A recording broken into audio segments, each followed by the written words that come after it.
പാലിയക്കരയിൽ കൊച്ചി സേലം പാചകവാതക പൈപ്പ് ലൈനിൽ ചോർച്ച. BPCL പെട്രോൾ പൈപ്പ് ലൈനിന്റെ അറ്റകുറ്റപ്പണിക്കെത്തിയ തൊഴിലാളികൾ പൈപ്പ് ലൈൻ മാറി 8 മീറ്റർ അപ്പുറത്തുള്ള KSPPL കമ്പനിയുടെ ഗ്യാസ് പൈപ്പ് ലൈൻ ഡ്രിൽ ഉപയോഗിച്ച് തകരാർ പരിഹരിക്കാൻ ശ്രമിച്ചതാണ് ചോർച്ചയ്ക്ക് കാരണം. വലിയ തോതിൽ LPG ചോർച്ച ഉണ്ടായതോടെ പൈപ്പ് ലൈനിന്റെ 2 വശത്തുള്ള വാൽവ് അടച്ചു. പൈപ്പ് ലൈനിൽ തങ്ങി നിന്നിരുന്ന വാതകമാണ് ഇപ്പോൾ ചോർന്നുകൊണ്ടിരിക്കുന്നത്. പുതുക്കാട് അഗ്നിരക്ഷാസേന ചോർച്ചയിലേക്ക് വെള്ളം പമ്പ് ചെയ്താണ് സ്ഥിതിഗതികൾ നിയന്ത്രിക്കുന്നത്. കൂടുതൽ വിവരങ്ങളുമായി സരീഷ് ചേരുന്നു. സരീഷ്, എന്താണ് നിലവിലെ സാഹചര്യം? ഏറെ നേരമായി ചോർച്ച ആരംഭിച്ചിട്ട് നിലവിലെ സാഹചര്യം എന്താണ്? സൂര്യ, ഇന്ന് രാവിലെ 10 മണിയോടുകൂടിയാണ് ഇവിടെ ഈ പാലിയേക്കര മണലി റോഡിന് സമീപത്തുള്ള പറമ്പിൽ സ്ഥാപിച്ചിരുന്ന ഈ ഗ്യാസ് പാചകവാതക പൈപ്പ് ലൈനിൽ ചോർച്ച അനുഭവപ്പെടുന്നത്.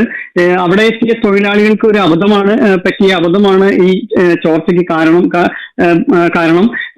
ഇത് തൊട്ടപ്പുറത്തുള്ള ഒരു 8 മീറ്റർ മാറിയുള്ള ഒരു പെട്രോളിയം പൈപ്പ് ലൈൻ അതിന്റെ അറ്റകുറ്റപ്പണിക്കെത്തിയ തൊഴിലാളികളാണ് 8 മീറ്റർ മാറിയുള്ള ഗ്യാസ് ലൈൻ പൈപ്പ് ലൈനിൽ ഒരു ഡ്രിൽ ഉപയോഗിച്ച് അവിടെ മണ്ണ് പരിശോധനയ്ക്ക് വേണ്ടി ഡ്രിൽ ഉപയോഗിക്കുന്നതിനിടെയാണ് ഈ പൈപ്പ് ലൈൻ മാറി ഇതിലേക്ക് ചോർച്ച അനുഭവപ്പെടുന്നത്.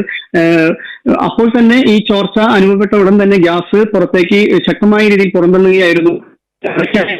കഴിഞ്ഞിട്ടില്ല. കാരണം ഈ 12 മീറ്റർ അപ്പുറത്തുള്ള 2 ഭാഗങ്ങളായിട്ട് 12 മീറ്ററുള്ള ദൂരങ്ങളിലുള്ള വാൽവുകൾ, ഈ ഗ്യാസ് പൈപ്പ് ലൈനിലെ വാൽവുകൾ അടച്ചെങ്കിലും ഈ 12 കിലോമീറ്റർ ഒരു അടി വ്യാസത്തിലുള്ള 12 കിലോമീറ്റർ നീളമുള്ള ഈ പൈപ്പുകൾ നിറയെ ഗ്യാസാണ്. ഈ ഗ്യാസ് ചോർത്തി കളയണം, അല്ലെങ്കിൽ അത് വെള്ളം പമ്പ് ചെയ്ത് ഫില്ല് ചെയ്തതിനു ശേഷമാണ് മാത്രമാണ് ഇതിന്റെ അറ്റകുറ്റപ്പണികൾ നടത്താൻ കഴിയുള്ളൂ. ഇതിനായി പാലക്കാട് നിന്നും സാങ്കേതിക വിദഗ്ധർ എത്തിയിട്ടുണ്ട് സ്ഥലത്ത്. ഏകദേശം ഒരു വൈകുന്നേരത്തോടു കൂടി തന്നെയാണ് ഇതിന്റെ പ്രവർത്തനങ്ങൾ പൂർണ്ണമായും കഴിയുള്ളൂ എന്നാണ് അതിന്റെ ബന്ധപ്പെട്ട അധികൃതർ നമ്മോട് അറിയിച്ചത്.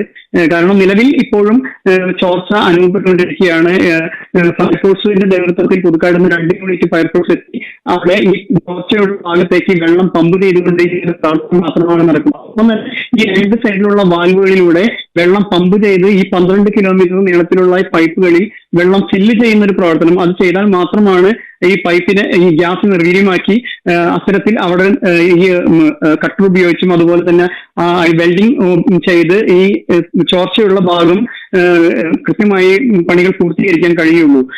നിലവിൽ ഇവിടെയുള്ള ഇതിന്റെ സമീപത്തുള്ള മണലി മടവാക്കര റോഡ് ദേശീയപാത ടോൾ ഒഴിവാക്കി നിരവധി വാഹനങ്ങൾ കടന്നു പോകുന്ന റോഡാണ്.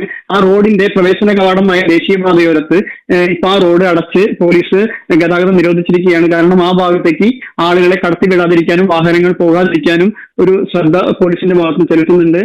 പിന്നെ ഉള്ളത് ഈ സംഭവം നടന്ന ഈ ചോർച്ച അനുഭവപ്പെട്ട പ്രദേശത്തുള്ള തൊട്ടടുത്തുള്ള ഒരു 3 വീട്ടുകാരെ അവിടെ നിന്ന് ഒഴിപ്പിച്ചിട്ടുണ്ട്. അതുപോലെ തന്നെ ആ മേഖലയിലുള്ള വൈദ്യുതി ബന്ധം പൂർണ്ണമായും KSE വിച്ഛേദിച്ചിരിക്കുകയാണ്. കാരണം മറ്റുള്ള വൈദ്യുതി ഉണ്ടാകരുത്. കാരണം ഈ കാറ്റിൽ ഈ ഗ്യാസ് വ്യാപിച്ചിരിക്കുകയാണ് പ്രദേശത്ത്. അത്തരത്തിലുള്ള ഒരു കാര്യം മുന്നിൽ നിർത്തിക്കൊണ്ടാണ് ഇപ്പോൾ അവിടെ വൈദ്യുതി ബന്ധം വിച്ഛേദിച്ചിരിക്കുന്നതും. അതുപോലെ തന്നെ വീടുകൾക്ക് ഒരു മുൻകരുതൽ നിർദ്ദേശവും കൂടി ഈ അധികൃതരുടെ ഭാഗത്ത് നൽകുന്നുണ്ട്. കാരണം മറ്റുള്ള ഗ്യാസ് അടുപ്പുകൾ അതുപോലുള്ള കാര്യങ്ങളൊന്നും ഇപ്പോൾ പ്രവർത്തിപ്പിക്കരുത് എന്നുള്ള ഒരു നിർദ്ദേശം കൂടിയും ഇപ്പോൾ അധികൃതരുടെ ഭാഗത്ത് നിന്ന് വന്നിട്ടുണ്ട്. ഇപ്പോൾ നെന്മണിക്കര പഞ്ചായത്ത്, അതുപോലെ തന്നെ ICB, അതുപോലെ വില്ലേജ് അധികൃതർ എല്ലാവരും, അതുപോലെ തന്നെ ഈ കമ്പനികളുടെ ഈ 2 കമ്പനികളുടേതായി ഉള്ള അതിന്റെ ആളുകളെല്ലാവരും, എഞ്ചിനീയർമാരും എല്ലാവരും ഇപ്പോൾ സ്ഥലത്ത് ക്യാമ്പ് ചെയ്യുന്നുണ്ട്. അതുപോലെ തന്നെ ഇപ്പോൾ നിലവിൽ 3 പൈപ്പ് ലൈനാണ് ഈ സ്ഥലത്തുകൂടെ കടന്നു പോയിരിക്കുന്നത്. ഒന്ന് ഈ പാചകവാതക ഗ്യാസ് പൈപ്പ് ലൈനും, അത് കൊച്ചിയിൽ നിന്ന് സേലത്തേക്കുള്ള പൈപ്പ് ലൈനാണ്. അതിലാണ് ഇപ്പൊ ചോർച്ച അനുഭവപ്പെട്ടുകൊണ്ടിരിക്കുന്നത്. നിലവിൽ അതിന്റെ തൊട്ടടുത്ത് 8 മീറ്റർ മാറി ഒരു കൊച്ചിയിൽ നിന്ന് കോയമ്പത്തൂരിലേക്ക് പോകുന്ന 2 പൈപ്പ് ലൈൻ കൂടിയുണ്ട്. അതൊന്ന് പെട്രോളും ഒന്ന് ഡീസലുമാണ്. അതിൽ പെട്രോളിന്റെ പൈപ്പ് ലൈനിലെ അറ്റകുറ്റപ്പണിക്കും മണ്ണ് പരിശോധനയ്ക്കുമായി എത്തിയ തൊഴിലാളികൾക്ക് പറ്റിയ ഒരു അബദ്ധമാണ് ഇപ്പോൾ പൈപ്പ് ലൈൻ മാറി ഗ്യാസ് പൈപ്പ് ലൈനിൽ ഒരു ഡ്രില്ല് ചെയ്ത് അത് ചോർച്ച അനുഭവപ്പെടാൻ കാരണമായി വന്നിരിക്കുന്നത്. സൂര്യ.